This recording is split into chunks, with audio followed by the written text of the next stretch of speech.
Hi y'all, this is Lee again, homeless vigilante. I think when I left off my testimony, I was talking about how I wound up in San Francisco. I took a,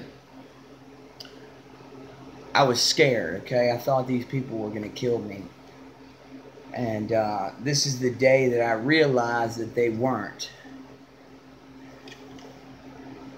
So I was in San Jose, running around, chasing these people, running away from these people, um, contemplating suicide. There was times where I walked in the middle of the street and they actually would block. They'd go up a few blocks ahead of me and block the traffic because it was in the middle of the night. They would block the traffic from coming and hitting me. They also did the same thing to a train. I went and got on a train track, and the people actually stopped the driver of the train at the light rail station to make sure I didn't get hit on the track.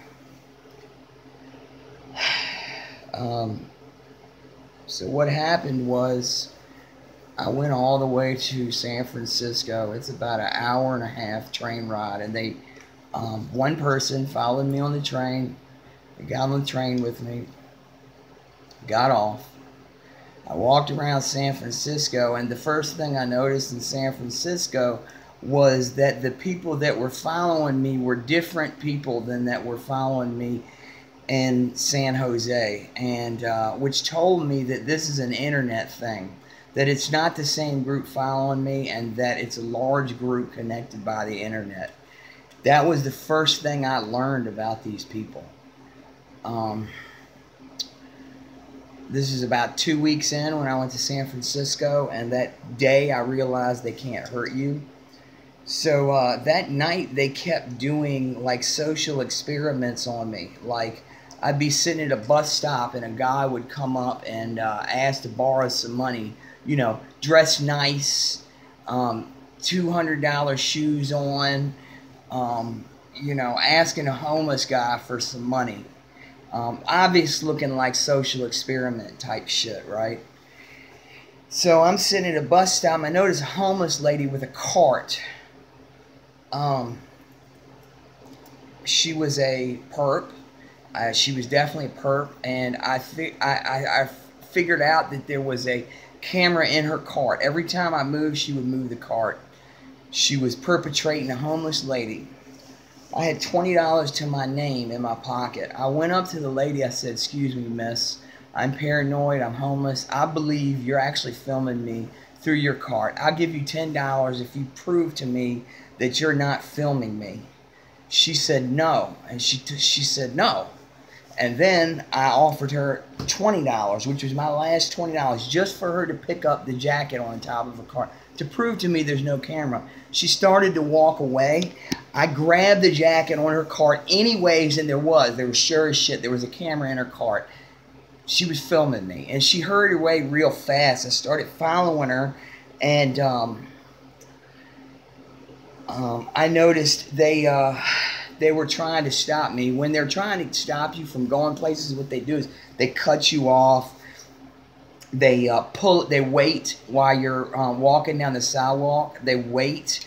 So you're walking down the sidewalk. They wait in the driveway, and they pull out on the sidewalk as you're about to cross. That's one of the street theater things that these people do to me every single day for this entire experience. This thing happens to me every single day. So I'm in San Francisco, and I found out they're filming me and that they can't hurt me. So I guess that would be step 2, realizing that what this actually is. At this point, I believe wholeheartedly that it's just civilians playing pranks. Very, very complicated, orientated pranks. They do stuff like walk by me, and everyone that would walk by me would have their right hand in their pocket. They did that for a couple weeks. They kept trying to look threatening, so they were dressing up like gang members. But once I realized that they weren't hurting me, I knew they weren't gang members. I've been on the street a while. I know what the fuck's going on. If gangs are going to hurt you, they're just going to hurt you. They're not going to wait. If they put an order out on you, they're supposed to hit you no matter where you're at. You could be in front of a cop. If they put an order out, they're supposed to hit you in front of that cop. So that's a fact. So I guess that's step 2. I'll get into step 3 tomorrow. Thanks, y'all. Bye-bye.